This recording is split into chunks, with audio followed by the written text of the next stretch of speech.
You have dreams, big ones, a version of your future so vivid that at night, when everything is quiet, you can almost feel it.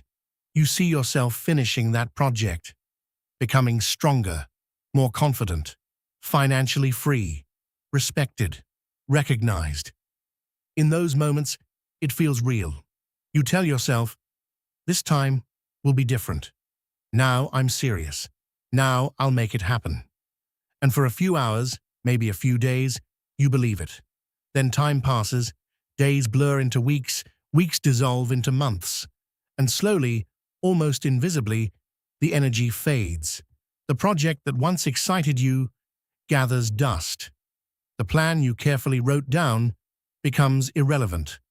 The discipline you promised yourself evaporates. You return to the same routines, the same distractions, the same comfort zones, and eventually, that extraordinary future becomes just another abandoned idea. Then the thoughts begin. Maybe I'm just lazy. Maybe I don't have what it takes. Maybe success isn't meant for me. But what if that's not the real problem? What if it's not about discipline, not about focus, not about luck? What if the reason your dreams never materialize is far more uncomfortable? What if there is a part of you that is actively working against your success? A part that sabotages every attempt you make to grow. A part that believes it is protecting you. Carl Jung called this part the shadow, and as long as it remains unconscious, it will quietly dismantle everything you try to build, not because the world is against you, not because you lack talent, but because there is an invisible conflict inside you, and you are losing it without even knowing it exists. Jung warned, until you make the unconscious conscious, it will direct your life, and you will call it fate. You call it bad timing. You call it lack of discipline. You call it circumstances. But often, it is sophisticated self-sabotage. The brutal truth? You don't fail because you are weak. You fail because at some deep level, you are afraid. Afraid of being seen. Afraid of standing out. Afraid of rejection. Afraid of responsibility. Afraid of discovering you are not as capable as you imagine. And sometimes even more frightening, afraid of discovering that you are capable. Because success changes relationships. It changes identity. It changes comfort. And your psyche is wired to protect what feels familiar, even if it is limiting. If you are tired of starting and stopping, if you feel like something invisible pulls you backward every time you try to move forward, then this is not about productivity. This is about confrontation. This video is a mirror. But understand something. Once you truly see your shadow, you cannot unsee it.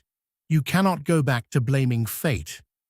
So take a breath, because from this point forward, the fight is no longer against the world.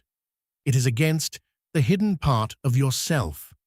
The greatest illusion you carry is believing you are only what you consciously know, what you show, what you control, what you proudly call me.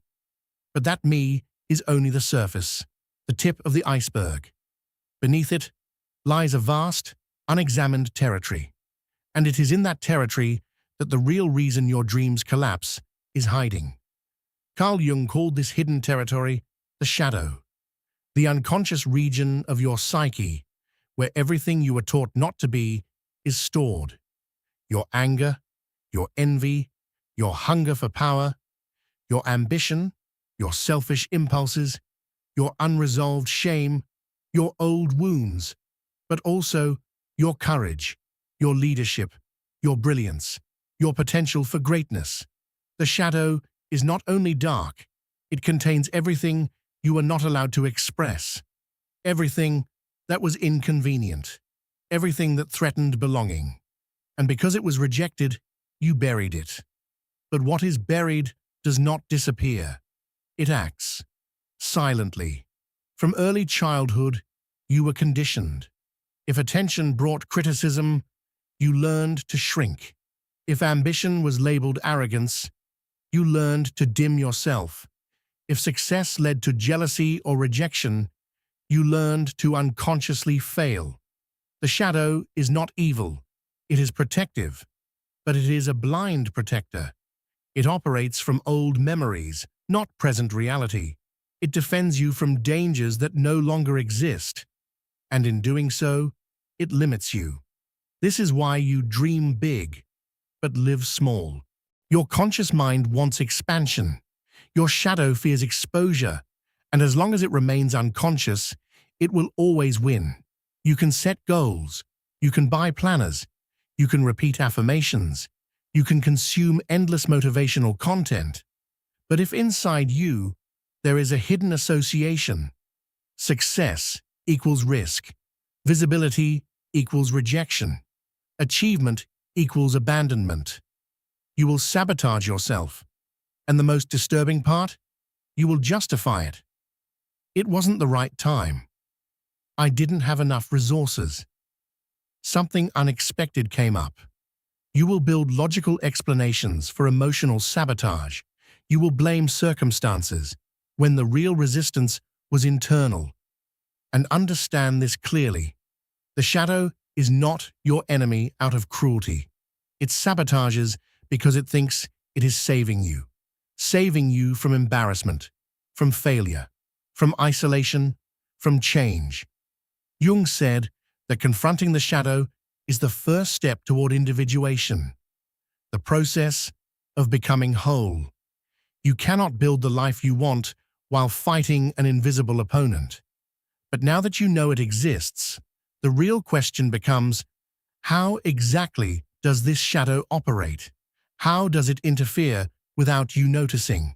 How does it pull you backward precisely when you are about to move forward? We're about to uncover that. And once you see the patterns, you will never be able to unsee them. Let me ask you something. How many times were you close to something important and simply let it slip? Not because you lacked intelligence, not because you lacked skill. You knew what needed to be done. You understood what was at stake. And yet, you stopped. And yet, you delayed. You procrastinated. You distracted yourself. You suddenly became too busy. And afterward, you explained it away. It wasn't the right timing. I need to prepare more. Maybe later. But somewhere inside, this wasn't the first time. Jung made something very clear. The shadow does not act randomly. It moves through patterns, predictable, repetitive, subtle, like a hidden script you keep following without realizing you're reading from it. And the closer you get to real transformation, the louder that script becomes, because growth threatens the shadow's sense of safety. So let's expose 4 of its most common mechanisms. And as you listen, pay attention. If something feels uncomfortable, it's because it's active. 1. Fear of visibility. You say you want to grow. You want recognition. You want to be seen. But the moment attention starts coming your way, you hesitate. You post less. You avoid opportunities. You delay launches. You disappear. And you tell yourself it's strategy. But the truth? Your shadow associates visibility with danger. Maybe as a child, being seen meant criticism, mockery, pressure, humiliation. So now, when success requires exposure, your psyche whispers, hide, because once, hiding kept you safe. 2. Guilt for outshining others. If you grew up in an environment where success was rare, where ambition was judged, where no one made it, then rising above that environment can trigger unconscious guilt. If I succeed, I leave them behind. If I grow, I no longer belong. And belonging is one of the strongest survival needs we have. So without realizing it, you sabotage yourself, not because you don't want success, but because your shadow equates it with betrayal. You remain small to stay loyal. 3. Addiction to potential. There is a seductive identity in being the promising one, the talented person who just hasn't had the chance yet, the misunderstood genius, the almost there visionary. As long as your dream remains unrealized, it remains perfect, untouched by criticism, untested by reality. But the moment you act, it becomes real. And real things can fail. Real things can be judged. Real things can disappoint. So the shadow protects you by keeping your greatness theoretical, because fantasy is safer than imperfect achievement. 4. Fear of discovering your limits. As long as you never truly go all in, you can maintain the illusion. If I really tried, I'd be unstoppable. But what if you try fully and discover you're not extraordinary? What if you're just good, or average, or flawed? The shadow would rather preserve the fantasy of unlimited potential than risk confronting reality. So it whispers, "Not now. Later. You're not ready." And just like that, another opportunity fades. These patterns are not moral weaknesses. They are unconscious defense mechanisms, old strategies protecting you from old fears. But here is the problem. They protect you from growth. They protect you from expansion. They protect you from becoming who you are capable of becoming. And until you see them clearly, they will continue to run your life in silence. These patterns are not random flaws. They are survival strategies, psychic defenses that were once necessary. At some point in your life, something inside you concluded, success is dangerous, visibility is risky, growth equals loss, and your mind adapted. Now that you are starting to see these patterns, a deeper question becomes unavoidable. Where did they begin? When did you learn that shining leads to punishment? When did your nervous system associate expansion with danger? This is where the real work begins, because the shadow is not born from nowhere. It is shaped, programmed, conditioned. Jung understood the shadow as an adaptation to childhood reality. When you were young, you did not have power. You did not have perspective. You did not have emotional tools. You had one goal: maintain connection. If crying led to rejection, you learned to suppress sadness. If ambition led to criticism, you learned to downplay yourself. If speaking boldly led to isolation, you learned to shrink. Not because those impulses were wrong, but because in that moment, in that environment, they felt unsafe. And a child will always choose attachment over authenticity, even if it costs their truth. So now ask yourself something few dare to ask. When was the first time I felt that being fully myself was dangerous? Sit with that. Was it when you were laughed at for standing out? When your success triggered jealousy? When your needs were labeled too much? When your confidence was interpreted as arrogance? Maybe you were the gifted child who learned to dim your light so others wouldn't feel small. Maybe you were the quiet child who discovered love came only when you were easy. Maybe you watched someone close to you try something ambitious and fail publicly, and your unconscious absorbed the lesson. Better to stay safe. Jung believed the shadow is built from these moments. Unprocessed memories, subtle humiliations, invisible conditionings. Often, you don't even remember the specific event because your psyche buried it. But even when the memory fades, the pattern remains. You still delay when you get close to success. You still shrink when attention increases. You still retreat when things begin to expand. Not because you lack talent, not because you lack discipline, but because a younger version of you is still trying to protect you. The tragedy is this: what once kept you safe is now keeping you small. And until you consciously revisit those origins, you will keep fighting symptoms instead of causes. But once you trace the pattern back, once you recognize that the fear belongs to a different time. The shadow begins to lose its grip, and that is where true change becomes possible. Because somewhere inside you, there is still a part that believes it is living in the past. A part that thinks growing is dangerous, ambition is selfish, standing out leads to abandonment. But that part is outdated. When you trace the origin of your shadow, something shifts. You begin separating then from now. What was once true is no longer true. You are not that powerless child anymore. Today, you can protect yourself. Today, you can speak. Today, you can choose differently. And that realization weakens the spell. But recognizing the origin is only the beginning. Understanding why your shadow exists is not enough. Now, you must listen to it. Because the shadow is not just an abstract idea. It has a voice. And until that voice is heard, it will continue to whisper from the dark. Jung proposed something radical. He called it active imagination. Not analyzing the shadow, not theorizing about it, but encountering it, directly, consciously. You do not defeat the shadow through logic. You meet it. Close your eyes for a moment.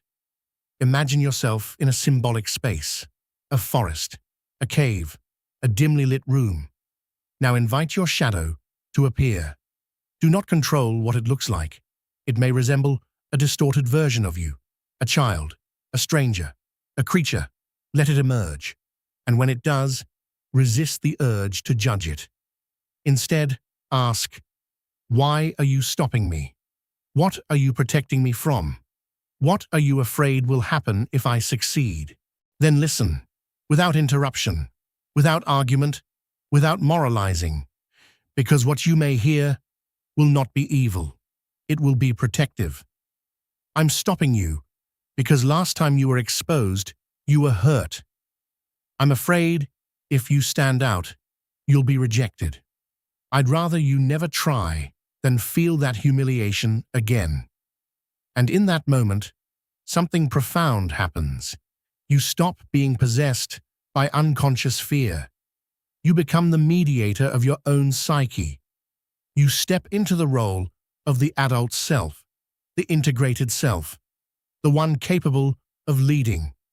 Jung did not teach shadow destruction. He taught shadow integration. You don't exile it. You negotiate with it. You say, thank you for trying to protect me, but I am not that vulnerable child anymore. I can handle visibility. I can handle risk. I can survive discomfort. This is not a one-time conversation. It is a relationship, a practice. And with every dialogue, the shadow shifts. It becomes less of a saboteur, more of an ally. The energy once used to block your progress slowly becomes available to fuel it. But there is one more step, a crucial one, because the shadow does not only hold your fears, it also holds your buried power. The qualities you were told were too much. Your intensity, your ambition, your hunger, your leadership. To truly reclaim your dreams, you must reclaim those parts too. And that is where the real transformation begins. Now that you have learned to hear your shadow, it's time to reclaim what it has been guarding. Because the shadow is not just a vault of fear, it is also a vault of power. And often, the qualities you were taught to suppress are the exact qualities your future requires. You were trained to fear parts of yourself, not because they were wrong, but because they were misunderstood. The shadow does not only hold shame and trauma, it holds your intensity, your hunger, your authority, your ambition, your ability to say no, your capacity to say, I deserve. These parts were exiled. If you were called selfish for setting boundaries, you buried your assertiveness. If you were labeled arrogant for believing in yourself, you shrank your confidence. If shining cost you connection, you learned to dim your brilliance. And slowly, you split yourself. But Jung made something clear. What you reject in yourself does not disappear. It returns, distorted, unconscious, and often destructive. The ambition you repress becomes procrastination. The anger you suppress becomes passive aggression. The authority you deny becomes paralysis. The energy doesn't vanish. It mutates. So now comes the difficult but necessary inventory. Ask yourself, what qualities do I criticize in others but secretly envy? What about successful people irritates me? What traits do I believe I must avoid in order to stay accepted? Maybe what you call humility is fear of visibility. Maybe what you call kindness is fear of confrontation. Maybe what you call patience is suppressed anger.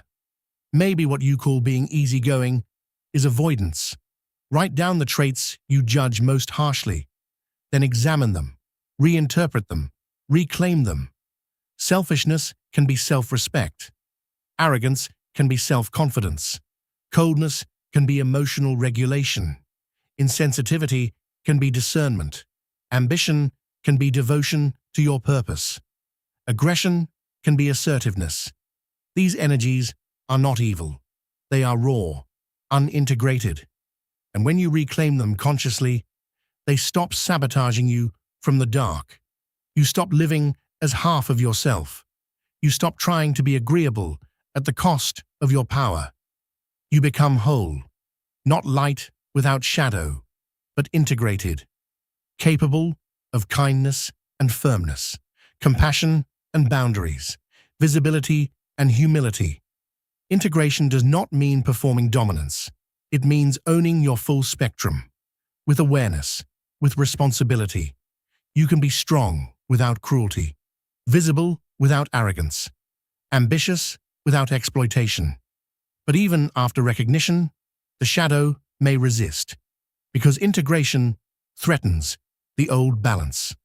And that is where the final confrontation begins, not with fear, but with choice. Will you remain small to feel safe, or will you integrate your power and step fully into the life you say you want? This is why Jung did not recommend fighting the shadow. He recommended negotiating with it, not suppressing it, not conquering it, but forming a conscious alliance, because the shadow was never your enemy. It was your protector. An outdated protector, but a protector nonetheless. And protectors do not disappear simply because you understand them.